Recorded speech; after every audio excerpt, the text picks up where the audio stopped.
वही है, निकल के पकड़ता है वहाँ से बंद के ऊपर से। भाई को देखिए, क्या नाम है आपका?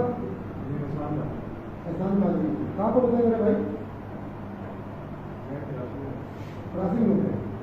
ठीक है, वो क्रॉसिंग में आप क्या काम करते हैं? Black line. ठीक है, और अभी कहाँ क्या कर रहे थे आप? ठीक है, अभी आप ड्यूटी पे हो, आगे सर्विस हो?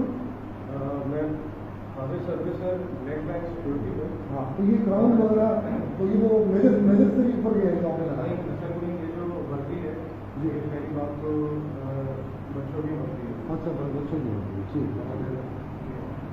ठीक।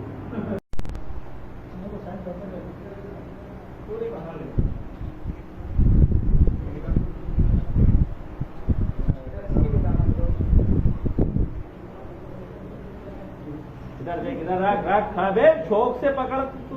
अभी तो तूने पकड़े भी थी जब मेरे को चमाट मारी तो।